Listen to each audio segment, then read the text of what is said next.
वाला सबसे बड़ा प्रदोष व्रत है, जिसका बहुत ही बड़ा और विशेष महत्व होता है।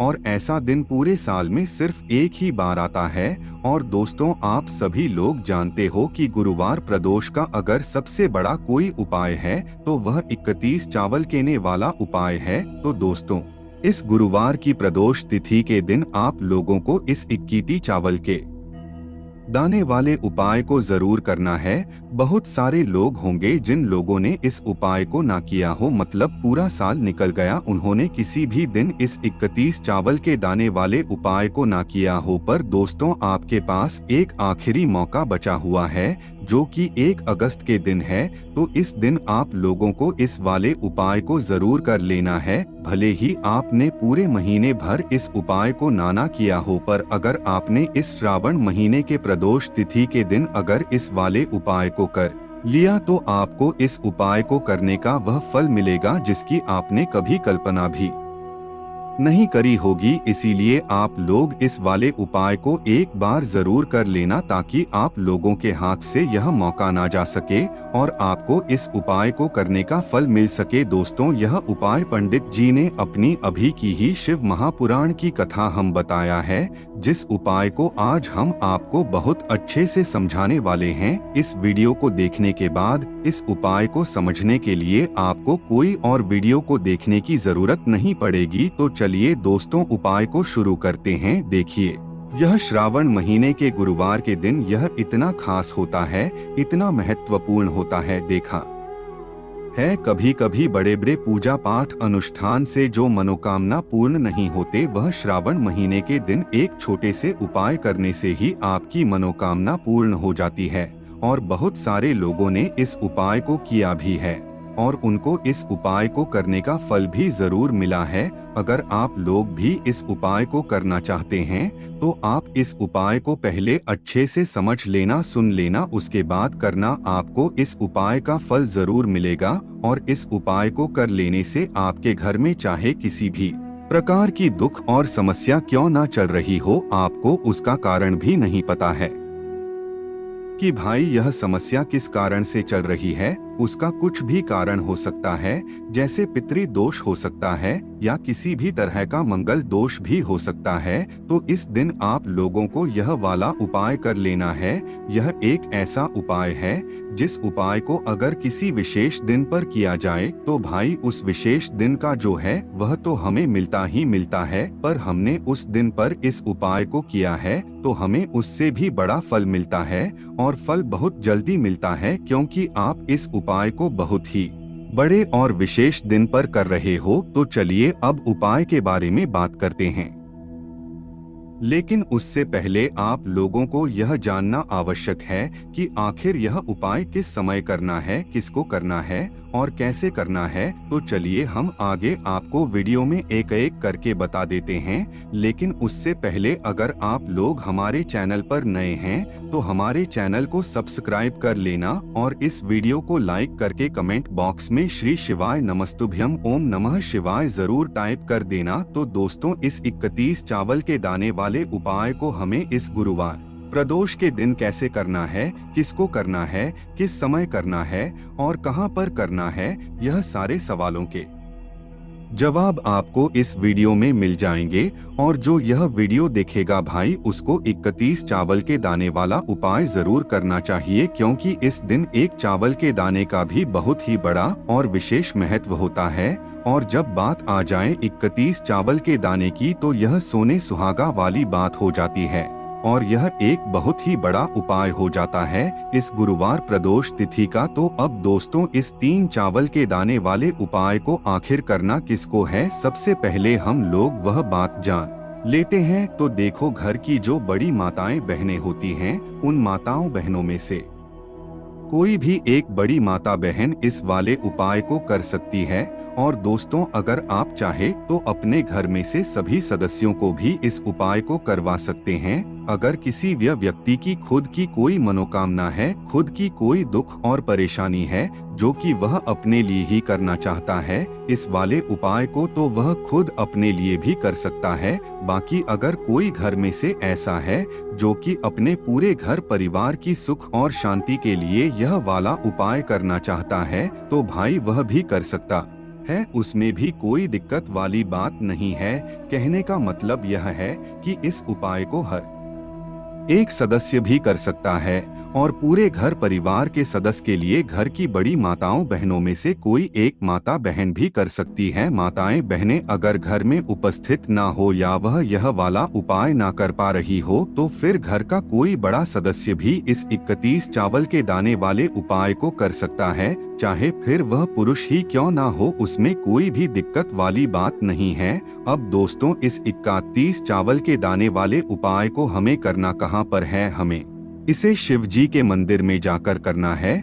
बहुत सारे लोग प्रश्न करते हैं हर एक उपाय को करते समय क्या हम इस उपाय को घर पर कर सकते हैं? तो इस वाले उपाय को आप घर पर नहीं कर सकते हो। इस वाले उपाय को करने के लिए आपको शिव जी के मंदिर ही जाना पड़ेगा। उसके बाद में दोस्तों जो अगला प्रश्न निकल कर आता है वह यह आता है इस उपाय को लेकर कि आखिर इस उपाय को हमें किस समय करना है, सुबह के समय करना है कि शाम के समय करना है? तो देखो, इस वाले उपाय को आप लोग सुबह के समय भी कर सकते हो और शाम के समय प्रदोष काल में भी कर सकते हो। अब अगर आप पूछो कि भाई सबसे उत्तम समय कौन सा रहेगा इस 31 चावल के दाने वाले उपाय को करने का, तो हम आपसे बस यही कहेंगे कि इस उपाय को आप प्रदोष काल यानी शाम के समय करेंगे तो ज्यादा बेहतर होगा। बाकी अगर सुबह के समय भी करेंगे तो भी अच्छा होगा, उसमें कोई भी दिक्कत वाली बात नहीं है।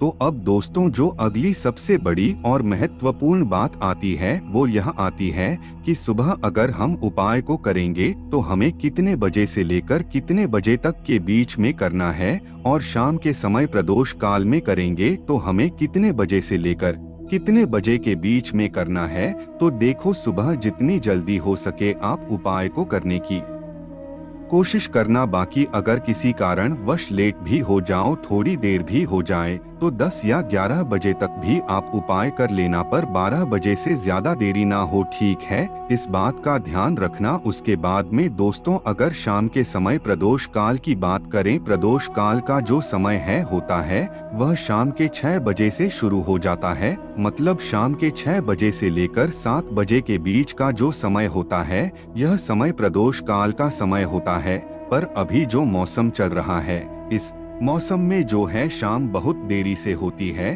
तो आप इस उपाय को 7 या 8 बजे के बीच में भी कर सकते हो। मतलब शाम के 6 बजे से रात 8 बजे के बीच में आप कभी भी इस वाले उपाय को कर सकते हो, उसमें कोई भी दिक्कत वाली बात नहीं है।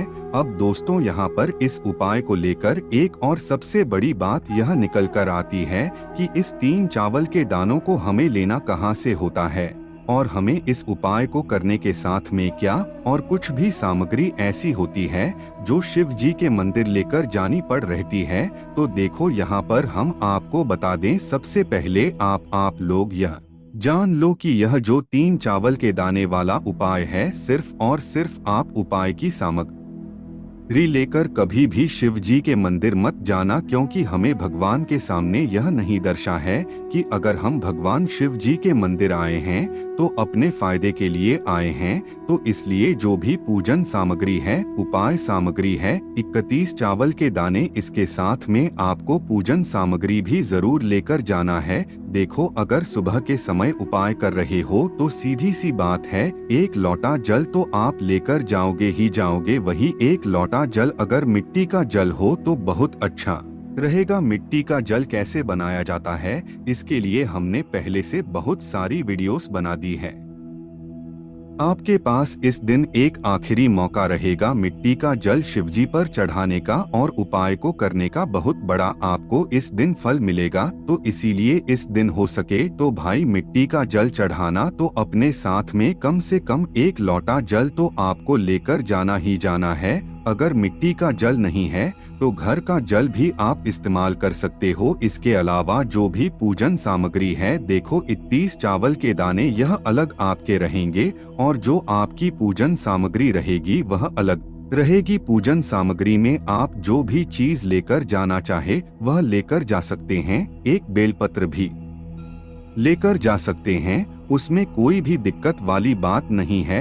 वहीं अगर हम बात करें शाम के समय की, तो शाम के समय शिवजी पर जल नहीं चढ़ता है, इसीलिए शाम के समय आप लोग एक दीपक तैयार कर लें जो कि गोलबी का आटे का शुद्ध देसी गाय का घी का होगा है ना। इस बात का आप लोगों को ध्यान रखना है और इस दीपक को आपको घर से जलाकर नहीं लेकर जाना है, भगवान शिव जी के मंदिर में जाकर ही जलाना है। इस बात का भी आप लोगों को ध्यान रखना है।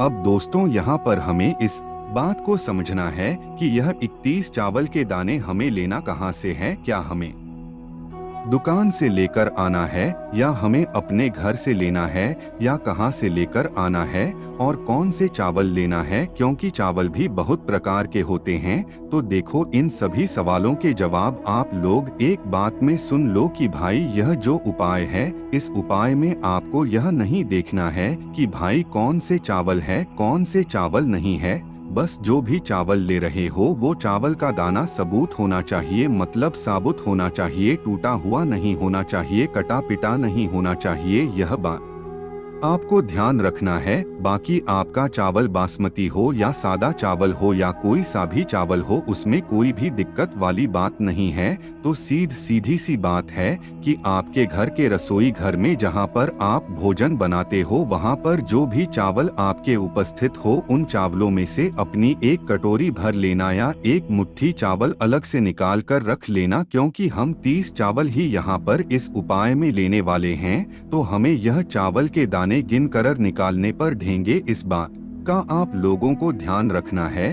तो अपने उस चावल की कटोरी में से या चावल में से 31 ऐसे चावल के दाने आप लोग निकाल लो जो कि टूटे हुए ना हो, कटे पिटे ना हो, जिनमें कोई दाग ना लगा हुआ हो, है ना। अच्छे साबुत चावल के दाने 3 दाने आप लोग निकाल कर रख लो और इन्हें किसी भी एक कागज की पड़िया में या किसी एक छोटी सी कटोरी में आप लोग रख लो, ताकि यह सुरक्षित रहे, आपके एक भी चावल का दाना इधर उधर ना हो और आपका उपाय भी पूरा अच्छे से हो जाए। तो भाई, जैसे ही आपका उपाय की जो सामग्री है, 3 चावल के दाने यह तैयार हो जाते हैं, उसके बाद मैं आपको जो भी अपनी पूजन सामग्री है सुबह के समय कर रहे हो, तो एक लौटा जल और एक बेलपत्र या पूजन सामग्री जो लेकर जाना चाहो उसकी भी तैयारी कर लेना। और शाम के समय जा रहे हो तो भाई अपना जो दीपक है उसे तैयार कर लेना, ठीक है। और उपाय को करते समय शुद्धता का विशेष रूप से ध्यान रखना, ठीक है। सुबह सुबह स्नान करने के बाद ही उपाय को करने की आप लोग तैयारी करना। उसके बाद अगर शाम के समय की बात करें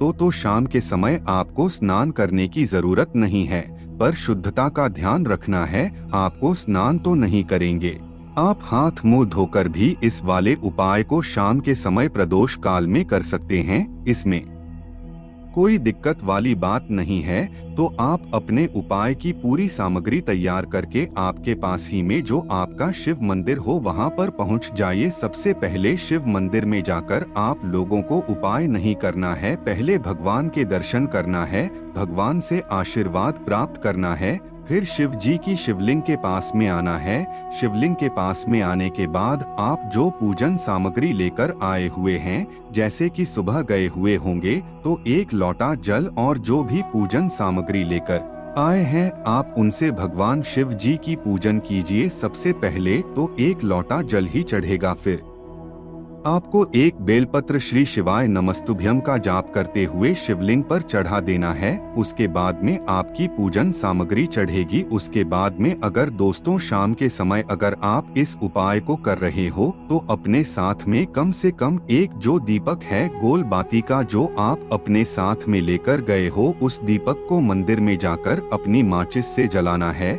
और उस दीपक को शिवलिंग के पास में रखना है, ठीक है। इस दीपक को रखने के बाद ही आप लोगों को अपना यह वाला उपाय शुरू करना है। और दीपक को ज्यादा पास में मत रखना, वैसे भी गर्मी पड़ रही है। भगवान शिव जी आपको आंच नहीं लगनी चाहिए है ना। तो भाई जैसे ही आपकी पूजा अर्चना हो जाती है, आप भगवान शिव जी को प्रसन्न कर लेते हैं। उसके बाद में शिवलिंग के पास ही में आप कहीं पर बैठ जाइए, सामने या आसपास जिस जगह पर आपको बैठना हो वहां पर बैठ जाइए और अपने वह 31 चावल के दाने अपने सामने निकाल कर रख लीजिए, क्योंकि अब यहाँ पर उपाय को यहाँ पर करने की आपको तैयारी करना है।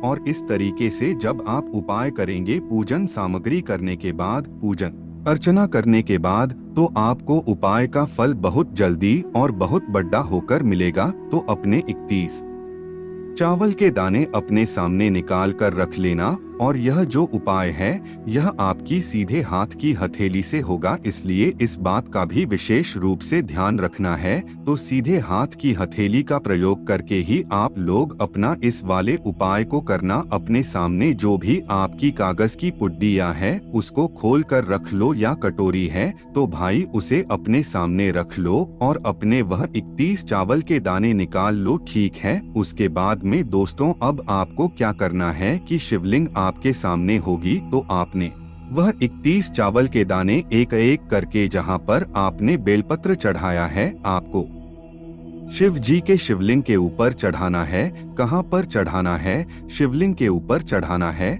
और कहीं पर भी नहीं चढ़ाना है।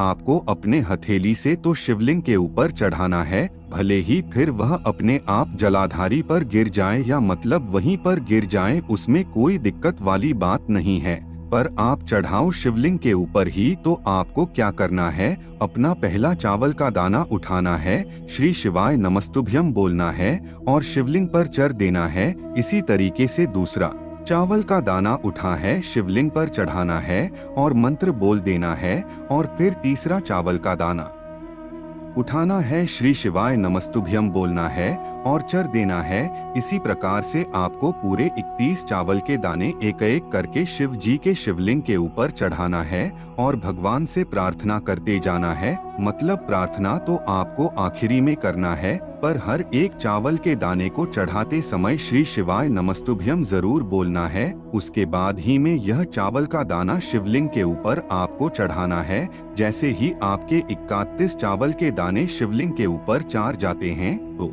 भाई उसके बाद में आपको क्या करना है, भगवान से अपनी मनोकामना बोलना है। मनोकामना भी कब बोलना है, जब आपका 31 चावल का दाना आपके सीधे हाथ की हथेली में हो और आप उसे चढ़ने के लिए जा रहे हो। श्री शिवाय नमस्तुभ्यम बोलकर उस आखिरी चावल के दाने को शिवलिंग के ऊपर चढ़ा देना और भगवान से फिर अपनी वह मनोकामना बोल देना, जिस मनोकामना के लिए आप लोग अपना यह वाला उपाय कर रहे हो। जिस भी दुख और परेशानी के लिए आप लोग अपना यह वाला उपाय कर रहे हो, उसके बाद में जैसे ही आप अपनी मनोकामना बोल देते हो, आपका यह वाला उपाय पूरा हो जाता है। पर दोस्तों उपाय को करने के बाद आप लोगों को 2 मिनट भगवान शिव जी के मंत्र का जाप जरूर करना है और मंत्र का जाप करने के बाद भगवान से एक और बार प्रार्थना करना है अपनी मनोकामना के लिए या अपनी जो भी दुख और परेशानी है उसके लिए। इसके बाद में आप लोग भगवान को देखकर भगवान से प्रार्थना करके उनसे आशीर्वाद लेकर वहां से उठ सकते हैं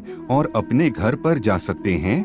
बस दोस्तों यहाँ पर यह वाला उपाय पूरा हो जाता है। इस तरीके से जो भी व्यक्ति छोटी छोटी चीजों का ध्यान रखते हुए इस चावल के दाने वाले उपाय को करेगा, निश्चित सी बात है उसे उसकी मनोकामना जल्द ही पूर्ण होगी और जो भी दुख और परेशानी है वह भी बहुत ही जल्दी दूर होंगे। और दोस्तों अगर आपको हमारी यह वीडियो पसंद आई हो तो हमारे इस वीडियो को लाइक और चैनल को सब्सक्राइब जरूर करें। हर हर महादेव, ओम नमः शिवाय।